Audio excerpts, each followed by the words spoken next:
दोस्तों, क्या आप जानते हैं आज हम बात करने वाले हैं हिंदी सिनेमा की एक ऐसी खूबसूरत अदाकारा की जिन्होंने अपने शानदार करियर में कई हिट फिल्में दी, जिनमें से ज्यादातर उनका निभाया गया दुखद किरदार आज हम सबके जहन में जिंदा है। साथ ही एक ऐसी अभिनेत्री जिन्होंने अपनी छोटी सी जिंदगी में अभिनय के ऐसे आयाम छुए जिसे देखकर दर्शक मंत्रमुग्ध हो जाया करते थे। हालांकि जहां इस अभिनेत्री का फिल्मी करियर साल 1950 से लेकर साल 1960 तक चरम पर था, लेकिन बाद में फिर इनकी निजी जिंदगी की परेशानियों की वजह से उनका करियर खत्म होने लगा था और इस अदाकारा को आगे भी काफी दुखों का सामना करना पड़ा था। जब उनकी शादी ही बन गई थी, उनके दुखों का असली कारण तो बताएंगे और भी बहुत कुछ। आप बने रहे हमारे साथ वीडियो के अंत तक। तो आज हम बात करने वाले हैं हिंदी सिनेमा की एक ऐसी महान दिलकश अदाकारा जिन्हें कहा जाता था हिंदी सिनेमा की टेजेंट्री क्वीन मीना कुमारी। तो सबसे पहले उनके निजी जीवन पे नजर डालते हैं। तो मीना कुमारी का जन्म 1 अगस्त 1933 को हुआ था। वहीं आपको बता दें कि मीना कुमारी का असली नाम महजबीन बानो हुआ करता था। साथ ही उनके पिता का नाम अली बख्शत था, जो कि एक अभिनेता और संगीतकार हुआ करते थे। उनकी मां का नाम प्रभावती था। हालांकि उनका परिवार काफी गरीब परिवार था, जिसकी वजह से मीना कुमारी के पिता ने मीना कुमारी के पैदा होते ही उन्हें एक अनाथ आश्रम में छोड़ दिया। लेकिन बाद में उन्हें काफी अफसोस हुआ, तो वो मीना कुमारी को अपने साथ घर लेकर आ गए। ऐसे ही बढ़ती उम्र के साथ मीना कुमारी घर की गरीबी और पारिवारिक जिम्मेदारियों की वजह से महज 4 साल की छोटी सी उम्र में ही उन्होंने अपने परिवार का भरण पोषण के कारण काम करना शुरू कर दिया, जिसकी वजह से उनकी पढ़ाई नहीं हो पाई। तो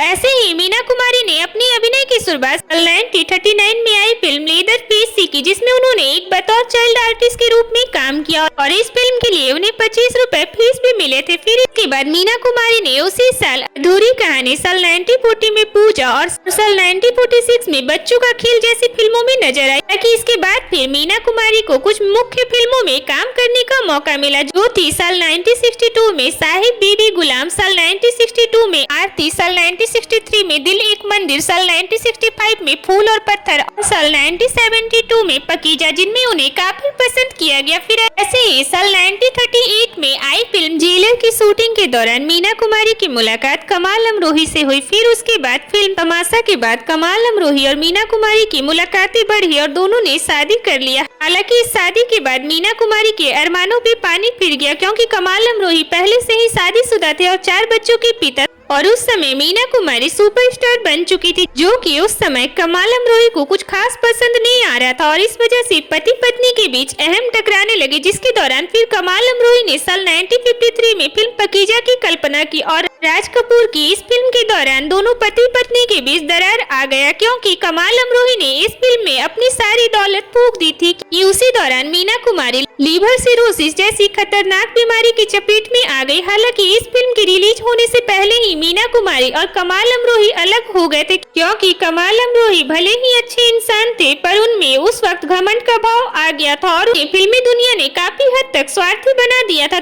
तो ऐसे ही कुछ कमाल अमरोही ने मीना कुमारी के साथ किया था, जब उन्हें शादी के बाद मीना कुमारी पे कई पाबंदियां लगाया। वो नहीं चाहते थे कि मीना कुमारी फिल्मों में काम करे, तक कि कमाल मीना के आगे कई शर्त रखा करते थे कि उनको कार में अकेले आना जाना होगा, साथ ही उनके मेकअप रूम में कोई मर्द नहीं जाए। तो ऐसे ही इश्क के नाम पर कमाल अमरोही ने पहले मीना कुमारी से शादी किया और फिर उन्होंने मीना कुमारी को अपनी कठपुतली या खिलौना बनाकर रख दिया और इसी वजह से आखिरकार मीना कुमारी ने कमाल अमरोही से दूरी बना ली। इसके बाद फिर मीना कुमारी पूरी तरह से टूट गई और उन्होंने शराब का सहारा लिया। हालांकि इस दुख की घड़ी के दौरान मीना कुमारी की जिंदगी में धर्मेंद्र ने दस्तक दिया और दोनों काफी करीब आ गए। लेकिन धर्मेंद्र के प्यार में डूबी मीना कुमारी ने धर्मेंद्र को इंडस्ट्री में काफी काम तो दिलवाया, लेकिन जैसे ही धर्मेंद्र सफल हुए उन्होंने मीना कुमारी से दूरी बना ली, जिसके बाद कुमारी ने खुद को शराब के हवाले कर दिया, जिसकी वजह से उन्हें लीवर सिरोसिस जैसी भयंकर बीमारी ने घेर लिया और फिर आखिरकार मीना कुमारी अपने जख्मों से लड़ते लड़ते इस दुनिया को अलविदा कह दी। तो ऐसे ही महज 38 साल की उम्र में हिंदी सिनेमा की महान शख्सियत ने इस दुनिया को अलविदा कह दिया था, लेकिन आज भी उन्हें उनकी दर्द भरी फिल्मों के लिए याद किया जाता है। तो ये थी दर्द भरी अदाकारा मीना कुमारी की लाइफ से जुड़े कुछ खास जानकारी।